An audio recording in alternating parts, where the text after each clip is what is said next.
தமிழ்நாடு அரசு மேற்கொண்ட பல்வேறு முனைப்பான நடவடிக்கைகளால் தொடர்ந்து மாண்புமிகு தமிழக முதல்வர் அவர்களும் மாண்புமிகு தமிழகத்துடைய துணை முதலமைச்சர் அவர்களும் அனைத்து துறைகளையும் ஒருங்கிணைந்து எதிர்வருகின்ற பருவமழையை எதிர்கொள்வதற்காக தயார் நிலையிலே அரசு இயந்திரங்களை முடக்கிவிட்டதன் எதிரொலியாக கடும் புயல் பெரும் மழையை எதிர்கொள்ள நேரிடும் என்ற ஒரு சூழல் இருந்தபோது அதற்கேற்றாற்போல் அனைத்து துறைகளையும் களத்திலே நிற்க வைத்து இந்த பெருமழை வெள்ள பாதிப்பை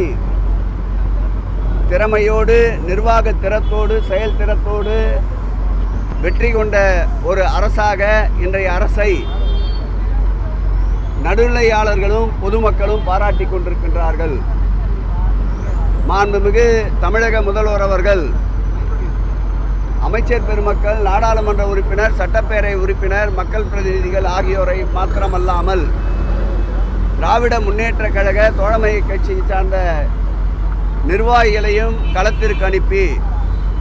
நிறைவாக இந்த பெருமழை வெள்ளத்தை சமாளித்திருக்கின்றோம்.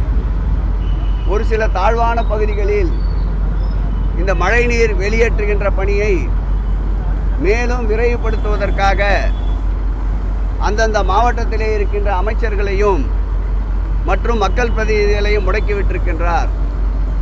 தற்போது நாம் நின்று கொண்டிருக்கின்ற இந்த தட்டாங்குளம் எனப்படுகின்ற இந்த பகுதியில் புரசைவாக்கம் தானா தெருவிலே இருந்து வருகின்ற மழை நீர் புரசைவாக்கம் தானா தெரு, செல்லப்ப தெரு, மூக்கு தெருவை கடந்து நம்முடைய அங்காளம்மன் கோயில் தெரு, பட்டாளம் போன்ற பகுதிகள் வாயிலாக தற்போது இங்கே பயன்பாட்டிலே இருக்கின்ற 325 HP கொண்ட திறன் கொண்ட மோட்டாரின் மூலமாக தண்ணீர் வெளியேற்றப்பட்டு நம்முடைய காந்தி கனால் வாயிலாக பக்கிங்ஹாம் கனாலுக்கு சென்று கொண்டிருக்கின்றது. சேரப்படுகின்ற இந்த மழை நீருடைய கொள்ளளவு அதிகமாக இருப்பதாலும் ஏற்கனவே பயன்பாட்டில் இருந்த ஆட்சி சுவர் முழுவதுமாக சிதலமடைந்து விட்டதாலும் இந்த தண்ணீர் உடனடியாக வெளியேற்ற முடியாத ஒரு சூழல் இருப்பதை அறிந்துதான் தற்போது அதிக அளவு கொண்ட கிட்டத்தட்ட 600 HP மேற்கொண்ட மின் மோட்டார்கள் பொருத்தப்பட்டு தண்ணீர் வெளியேற்றுகின்ற பணி ஒருபுறம் நடைபெற்று கொண்டிருக்கின்றது. மறுபுறம் இதற்கு நிரந்தர தீர்வாக நம்முடைய மாண்புமிகு முதல்வர் அவர்கள் கடந்த 2 மாதங்களுக்கு முன்பு கூட பெய்த பெருமழையின் போது இங்கே வருகை தந்து ஆய்வு தந்தார்கள்.